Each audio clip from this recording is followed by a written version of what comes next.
right, we have young motherfucking yeah. I said yeah.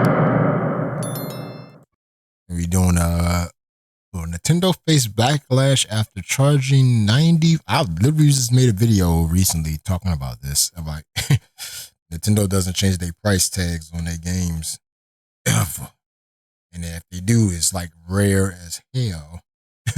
This company has been around for centuries at this point, right? But yeah, let's see if he has the same thing I think. Nintendo can't get any greedier with the way they're handling the launch of the Nintendo Switch 2. Yeah. It all somehow gets worse. Yeah. The major topic of contention surrounding Switch 2 is price point for games. So games like Mario Kart World are going to be $80. Mario games that are receiving a Switch 2 edition, those are going to go from anywhere between $70 and $80. But somehow Nintendo has decided to make that aspect even worse with the way they're handling releases like The Legend of Zelda Breath of the Wild Switch 2 edition. Yeah.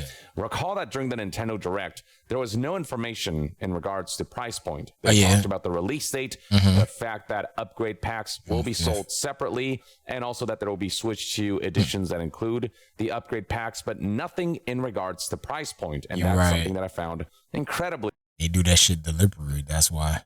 It's like, what was it? Like when they first, I think, yeah, when they did the whole Nintendo Direct, they didn't even give a price on the game with Mario Kart.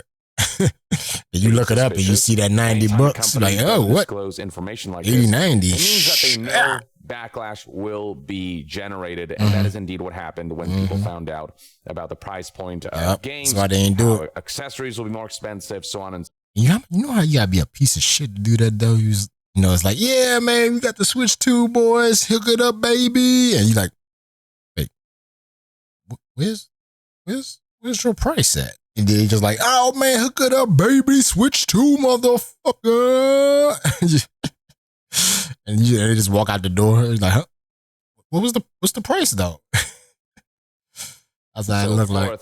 But with Zelda Breath of the Wild, it gets that much worse. This is an 8-year-old game. It came out all the way back in 2017. And the general consensus is, as the game gets older and older, there should be some semblance of price depreciation. Or if you're going to re-release it, you should essentially, update it. You know, if you're going to release it at that MSRP that you'd associate with the base price of a AAA game, then you should add extra incentives to kind of breathe new life into the package. Additional gameplay, and so the Legend of Zelda Breath of the Wild Switch 2 edition will retail for $70. That's already $10 more than the original release. What is it getting for that? Well, it is getting enhancements in terms of graphics and performance and load times. So it'll be a better looking and better running game. But many would argue that an update like that should just be free. Yeah. Furthermore, it's getting this Zelda Note app feature that essentially serves as a note-taking / like GPS app for Breath of the Wild. Also, this also comes with other games. That's the problem. Like when you look at other game companies and they do stuff like this either for free or charge you like less money than that, and you got to pay another full price for the same game you bought 8 years ago. And it don't make you greedy. You look like a damn fool buying it, you know? Just straight up. I get a controller that can last me 8 years, and then I see another controller that looks similar to mine, and it's like, oh, this controller's $100 now. I'm like, what? It's paid 30 or some shit like that for mine. Barely 50. Why is this like $100? It does the exact same thing your controller does. Got all the RGB stuff just like your controller does, and they want to charge you $100. You'd be a damn fool to buy a $100 charge controller versus the one you got. It does nothing different. It has all the same buttons, all that shit. Like they just trying to do it off of branding. They literally just trying to do it off their branding. That's it. Straight up. I mean, Nintendo, we've been around forever. A full $10 we justify by our name, MSRP by ourselves. $60. You know? Hell no, many would argue. But then something else that people didn't initially. Ain't hell no. It should be no in general. Just no, don't do it. Yeah. consider, and then later went, wait a minute, what about this? Was in regards to the Zelda Breath of the Wild expansion pass. You may recall that this is a game that got some DLC, and the cost of the expansion pass was $20. Included in this expansion pass were features and content such as a harder difficulty mode, more gear, additional side quests, new story missions, and the freaking motorcycle you get at the end of the big campaign edition that they made. It's pretty substantial stuff that make a great addition to the Legend of Zelda that sounds good. of the Wild. And the general expectation, the general consensus is if you're going to re-release a game like Breath of the Wild 8 years later, then the DLC should be packaged in almost like, an ultimate edition of a game. And you'd hope that Nintendo, at the very least, if they're going to upcharge for an 8-year-old game, they would at least do that. The News Salad IGN recently reported that this will not be the case.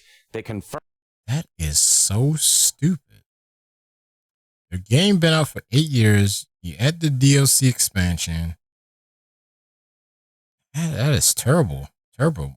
That's literally like, that's screwing your customers and just trying to be greedy with it if that's the actual case. Because that make no damn sense. Your game been out. You had DLC. Then you re-release the game and you don't put none of your DLC. You don't have the definitive edition. You don't do that. That's some petty. Confirmed with Nintendo that the Legend of Zelda Breath of the Wild Nintendo Switch 2 edition does not include the Legend of Zelda Breath of the Wild expansion pass DLC.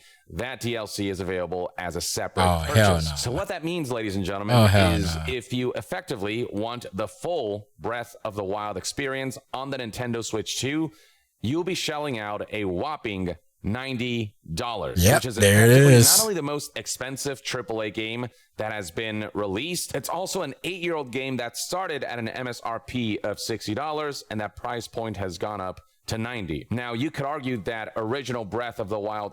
No, you cannot argue. That's the problem. You cannot argue. There's no argument here. Owners did have to pay that extra $20, so they shelled out a total of $80 to play the game on the Switch 1. But there's, again, a general consensus that over time, a game's value does depreciate, essentially allowing more access, more accessibility from a price point standpoint. Yeah, also it'd be good marketing for your game, too. Some people don't have the money like that, especially now with people messing with other people's countries and importing goods to other stuff. So, yeah. Woo.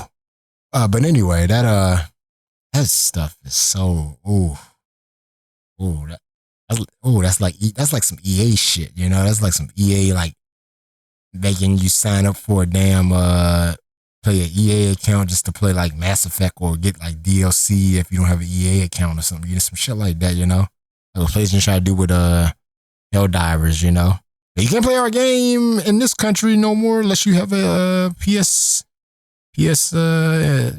account. Like, oh wow, it's literally just like cut the legs out, Yeah, you have to buy this DLC if you want to play or some shit. Point to folks who have not played the game yet, which is why companies do re-releases that include, all of the DLC that are coming for the game without, boosting the price point to a ridiculous degree, keeping it at a base. And if you're playing Killer Instinct, right? Like the latest one they made a long time ago. And then they released the game, I don't know, 10 years later or 15 years later. And it's literally just the first iteration of it by Double Helix, Like, wait, what? Then Alan Galaxy made everything after that and then all the other characters? Nah, we're going to release it with just one, the first iteration of it. Yeah, bare bones as hell. Like, what? MSRP so release. Stupid, There's a general agreement that the advantage of being early adopters is that you get to play the games early, but you may end up paying more in the long run, whereas those who wait years until the game sees some kind of re-release might get a better deal, might get better. They need to be like the Tekken 8 community when they saw that shit and they was like, nope, we're done with Tekken. They messed up. We're not doing this no more. And just dip. You know, dip to the old stuff. Value because they'll get a package that's just more comprehensive that still retains the base price point for AAA games. But not so with The Legend of Zelda Breath of the Wild. The universal consensus is if they're going to do a Switch 2 edition for an 8-year-old game, and if you're going to up the price point, at the very least, you include all of the content, all the DLC makes so sense. They've been, package. And they've been doing that for years. That's the problem. Other companies been doing that for years. And they trying to be so damn different that, this don't make them look good. Equivalent of if Bethesda released Skyrim Special Edition, which is essentially a Skyrim re-release, but did not include all of the DLC and made you pay separately for them, just like people did when the game originally launched and those DLCs originally launched. Imagine the uproar. This is what Breath of the Wild is effectively doing with their Switch 2 re-release. Now, in part, this should come as no surprise because Nintendo is not known to depreciate the value of their games or to have their games go on sale. But it doesn't change the fact that other companies have set the bar in terms of how to do re-release. And that's the whole point I'm talking about. Every company has set the bar, or one company set the bar for gamers and people that wants to play and newcomers that want to play a game that didn't have the money maybe at the time or they didn't even know about the damn game. And then you see the price point like, wait, this game is what? Oh, this game was the $60. I remember this game. And then the game is like 30 with a, discount or some shit like that. You're like, oh, I like this. What company is this? And then you see more games and there you go. That person jumps into the genre of that company's game. Like, oh, this person does Tomb Raider. What else Tomb Raider? And then you got another one. Releases and make those real releases have a bit more value and justify releasing them at a base price point instead of releasing them at a lower price point given the age of those games. All this looks especially bad when you put it alongside another Switch to release, Cyberpunk 2077 Ultimate Edition, which is detailed right here on the official Cyberpunk website. And right here you can see that this is together in one. Both the base game and its spy thriller expansion, Phantom Liberty, available together in one ultimate package. CD Projekt confirmed to news. And that's what I'm talking about right there. That's the kill shot right there. Outlets and reporters like Game, Jason set, Schreier and match. That the Switch 2 version of Cyberpunk 2077 will be $70, which is the base price point of that game. They're not increasing the game to $80 price point, base MSRP, and they're not charging extra for the DLC, which originally launched at a price point of $30. Over time, they decided to create this package that offers great value, that offers more content for a base MSRP price point. Yeah, and for gamers to just jump in and play the game. That's the whole point. You want newcomers to play your game. You have to set the market. And when somebody sets the market for you, you're just going like, well, I ain't gonna do that. Well, you ain't gonna get no damn money. Fuck it. When you see Cyberpunk 2077 release an Ultimate Edition like this, you compare that to Breath of the Wild, and there's just no excuse for Nintendo. Yeah, there's none. What they're this doing is bad with practice. Breath of the Wild, and not have some kind of model that is essentially the Legend of Zelda Breath of the Wild Ultimate Edition. Cyberpunk 2077 is a newer game than Breath of the Wild 2. Cyberpunk came out in 2020. Breath of the Wild came out in 2017. So Breath of the Wild's price point should have depreciated significantly more than Cyberpunk 2077. And yet we're seeing Cyberpunk 2077 offering a far better value than the Legend of Zelda Breath of the Wild, and the way that is increasing the base MSRP and making you pay for DLC. Yeah, because Breath of the Wild is not online play. You're not doing a Genshin. You're not pulling the Star Rail. You're not doing none of that. You ain't doing none of that. You just released the game, 17, made an expansion, and that was it. Nothing after, 2020, 21, all that bullshit? Nothing. Separately. Like, fuck off, Nintendo. You're actually pulling some of the greediest things I've ever seen any game publisher pull. And that's saying a lot. There's a lot of really greedy game publishers out there. Like I said, primary EA, on that EA shit. You see what happened to that company. Insane business moves and schemes. But this right here, it's some of the worst stuff I've ever seen. And it's not just the fact that Nintendo is doing it that makes this such an uneasy situation. It's the possibility of this stuff making game companies realize just what they can get away with when an industry leader like Nintendo is kind of pursuing yep, business tactics like this, it's going to inspire others to potentially do the same. We might see the disappearance of, ultimate editions if Nintendo sets this. Again, that could be the case, but at the same time, it cannot be the case because some people already got the damn game. So when they set that shit up there and nobody buys it, yeah, Nintendo going to just, take his ball and walk home. Nobody playing that shit. You spending that money. You releasing a game that's 8 years damn old, bro. It's like having a water bottle and you selling the water bottle for the same price. And the bottle dirty as hell too. You just trying to sell it and resell it over. Like, bro, I already had this water. Why don't you give me the same shit? The fuck is this shit? Man, this shit's so dirty. Did you clean this thing? You're like, nah, I just threw it in mud. Just threw it in mud like the other bottles. Is that what you do after 8 years? Yeah, man. I just fuck shit up. What? This trend and normalizes this trend of not doing stuff like that anymore and continuously selling DLC separately with feature releases of a game. One would hope. Like Nintendo think they're the exception. That's what the problem is. They think they're the exception because they've always been being slow and steady to put online play and have other shit fuck up and waiting, and other people want to put their games on their platform late and stuff like that. Yeah, to me, Nintendo is not a leader, not at all. When your company is I don't know, years behind, but you making so-called quality games by some gamers. Nah, bruh. Nah. Like I said, some people give YongYea and other people give Nintendo too much credit. When I said, once you start doing greedy practices to me, I'm cutting you off. I used to stay playing EA and Ubisoft games. Madden, NFL Street, and NFL Blitz, all that shit, all them games, that was in that genre, the arcade stuff, Assassin's Creed, Rayman, all that shit. And when they start doing practice, I'm like, nope, I'm done. And you take away EA Big and all that shit.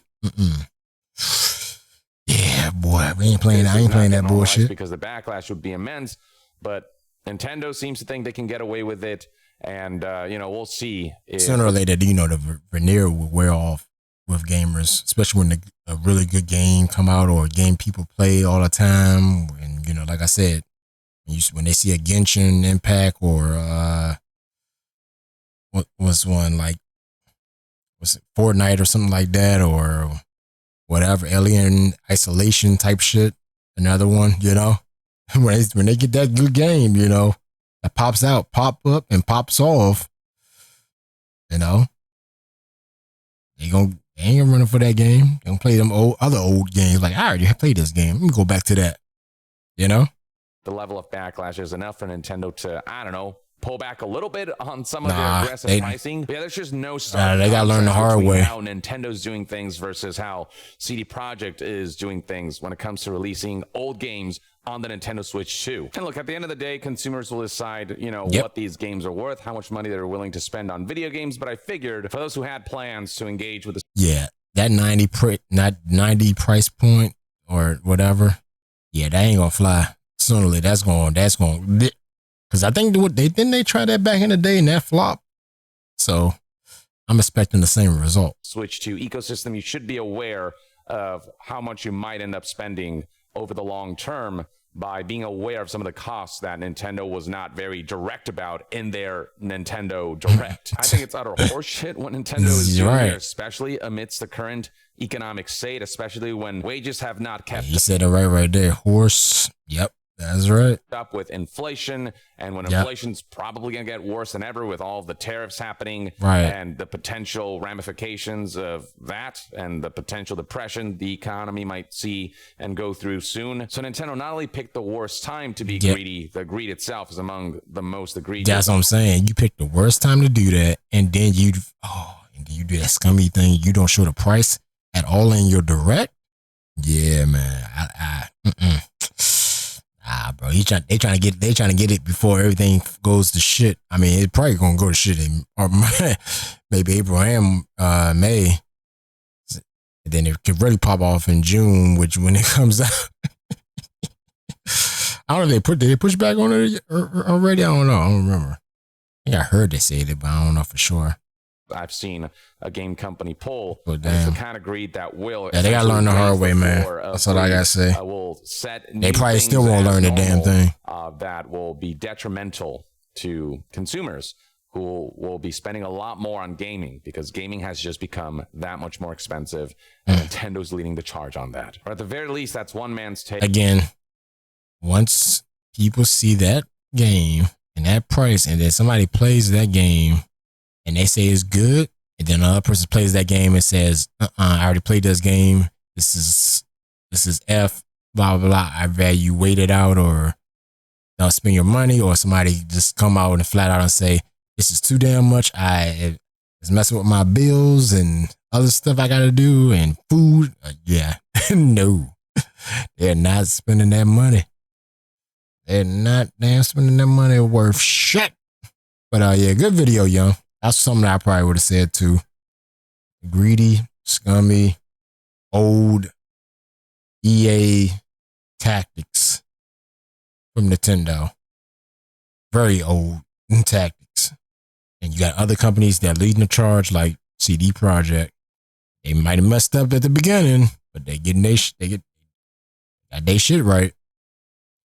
At least in the game with all the DLC or whatever you put in that game. Terrible. But anyway, there you go. YongYea.